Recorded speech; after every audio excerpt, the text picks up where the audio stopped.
Hi everyone. So it's been a little bit of a while, huh? Feels very weird to be sitting here in front of a camera again, in all honesty. I've taken quite a bit of an extended break from making content, and I wanted to talk a little bit about why, as well as to sort of go through where I'm at currently, what my plans for the future are, and really what the future of the channel will be. For anyone who's looking for some kind of drama-filled tell-all, this isn't that video. I don't feel the need to make that kind of video. I don't want to, and I probably never will. It's not the kind of thing that I would watch, so it's not the kind of thing that I make. Instead, I just want to talk about lockdown, its effect on me, where my mental health is at, how I'm doing, all of those kind of things. So I last filmed the video probably around this time last year. That's the last content that I really made, and since then, I have toyed with the idea of filming more stuff. I've had lists of content written out, I've had schedules, I've had plans, but really what it all came down to at the end of it was that I didn't want to make it, pure and simple. I was not in the right space. I didn't really want to. When I'm not in that right space, I'm not going to force myself to make content that isn't doing anything for me, quite honestly. I made these channels and I've made all my content in the past from a frame of it should be doing something for me.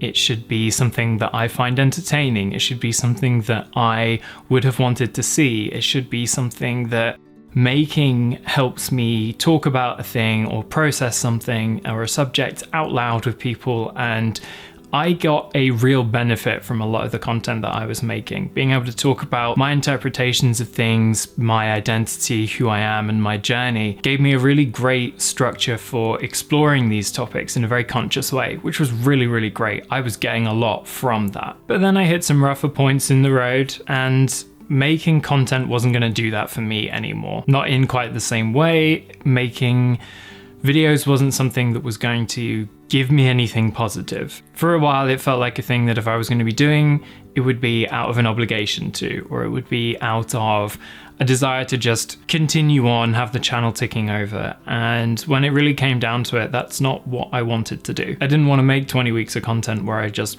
wasn't really feeling it and I was making content for the sake of it or for the sake of just having something to upload. So I stopped. Lockdown was really tough. In all honesty, there was a lot of stuff that went on. There were people in my life who are now no longer in my life. And on the whole, this has really been a very good process for me. It's been hard work to get through. And I'm not going to sit here and pretend that like, oh, it was all plain sailing and everything's fine now. Because like, no, I mean, I've still got stuff to work on. Mental health is a journey. But it left me in a space where there wasn't really any room left in my brain for making content. That desire to create and to share stuff with people, it wasn't there for a while, and I needed to stop so I could find that again. I'd been preparing to come back very early this year, sort of starting right in January, and gone, right, I'm going to be making content from January onwards. I had a list, I was all prepped, I was ready to go, I knew what I was going to be filming, and the time came around, and just due to my personal circumstances at the time, I was a bit of a mess. It just wasn't going to happen. The content wasn't going to be good. I wasn't able to be that kind of person that I wanted to be. I don't want to sit there and fake it. If I'm in a bad mood, I don't want to sit here for 40 minutes while I film a video pretending to be super happy and that everything's great and everything's fine. I need to turn the camera off and just be like, great, cool, it's done, job done. I really wanted to only make things while I had a passion to making them, and I just wasn't able to do that until now. Fortunately, I'm in a much better place right now. I'm feeling really good about myself, feeling good in myself. I've got some of my confidence back, which has been great, and it's been a journey, and it doesn't feel like a thing that I'm dreading or hating or not wanting to do. So it's nice to sit down and be here again. I definitely needed that break. Now, during that break, one of the things that I was coming to terms with and coping with was the fact that I was diagnosed early December with ADHD. And this has actually had a huge impact on how I relate to the world and the way that I feel about things. So much so that I kind of wanted to talk about it a little bit now, because that's probably the biggest significant update in that huge stretch of time. And also ties into the way that I relate to my work and my content, as well as having quite a big impact on my ability to make it. So finding out that that I had ADHD in December was quite a bit of a surprise. For a really long time, I thought that ADHD was something that meant that kids couldn't sit still, and then that was it. There wasn't really anything else to it other than physical hyperactivity. It was people who couldn't concentrate and thus couldn't do very well in school, which firstly isn't true and is born entirely out of my own ignorance as to what ADHD was. I didn't really know anyone who had it, and it just wasn't a thing that I thought would affect my life, so I didn't actually really look into it. Academically, I'd done quite well in school for a while and to a point, so I had assumed incorrectly that, oh, I'm smart, I don't have ADHD, which is hugely incorrect and shitty to think, honestly. I really regret thinking that way. So the way that it actually manifests in people can be radically different based on who you are. Someone else's experience of ADHD may be completely different to mine. And while not as severe, it was a very similar process to realizing that I was trans. It was realizing something about myself that had always been true, that I had been unwilling or just not informed about enough in order to notice about myself. Looking back at my life through this lens of understanding that, oh, you actually have ADHD, it explains quite a lot about myself, actually. Some of the primary ways in which it manifests are my fidgeting, constant,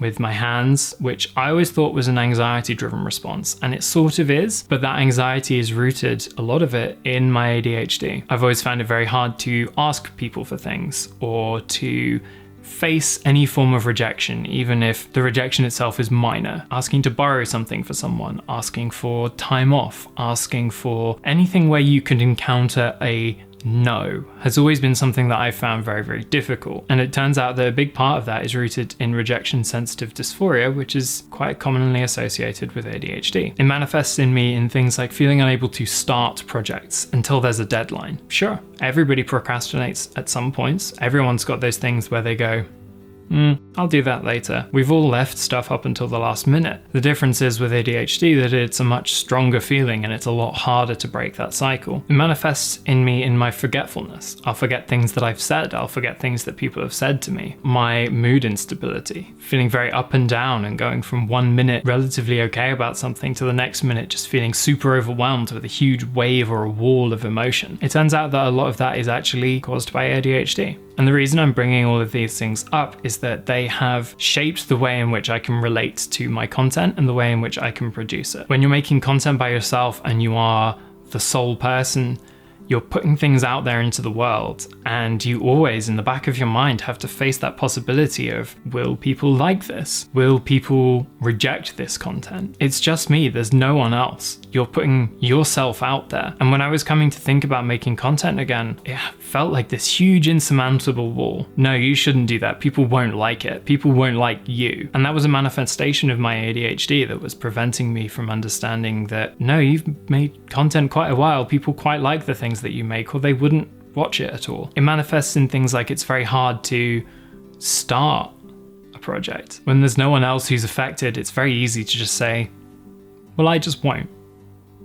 Because what's the negative consequence? There's no one impacted by your decision other than you. So it's easier to just say, I won't do this. And the more that you say, I won't do this, it reinforces that feeling of, well, I didn't feel stressed or anxiety about anything, so I'm just going to continue not doing the thing, whatever it is. And this has been present in my life for such a long time. I've always found it hard to start projects until there's stakes involved. Something matters. And all of this has affected my ability and willingness to sit and confront these things when I'm conceptualizing making content. It's been a total journey. I've been talking to my counselor a lot about the way that I feel about things. We've been breaking situations down. We've been doing a lot of cognitive behavioral therapy to try and help me manage these feelings. So it's taken a long time to get through all of that to a spot where I can sit there and go, yeah, Thursday is the day. I'm going to film some content for the internet. Hopefully now that I've restarted this process of making content, it will be easier from here on out. It's a lot easier for my brain to latch onto that momentum and go,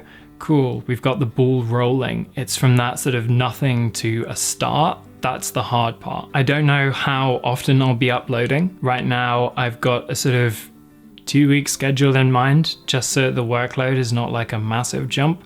I'm going to see how things go. Like I said in the beginning, wanting to make content has always been for me about that, exactly, wanting to make content. If I want to make content every week, maybe I'll move to that. If I'm happy at 2 weeks, that's what I'll stick to. It might make the channel a little bit irregular for now, But I'm kind of okay with that, actually. I've got some ideas coming up for stuff that I want to talk about that I'm really, really excited for, some of which will relate to my transition. I've got an update about my GIC referral in the works. There's a document analysis that I want to do about the nature of transphobia that I think would be quite interesting, so I'm going to be working on that. But also I'm going to be talking about other things that I want to share too. I think I'll be exploring a lot more about my ADHD and the way that that relates to the world. I've been working on a really cool hardware project, actually. I've been making a keyboard, and I want to do a video on that because I think that the process for that has been really cool. Once it's made, I can't wait to show everyone the steps that went into making it because I've done all of the work myself. I learned so many new skills for that, and that's the kind of thing that I'm actually really excited to talk about going forward. All in all, I wanted to make this video to say that I'm feeling a lot better than I have in a very long time. It's been really hard to be sat at home alone months on end during lockdown, which I know is a relatable feeling for a lot of you out there. It's also meant that I was unable to really do much of anything. It can be very hard to get into the right headspace to make content when all you're doing every day is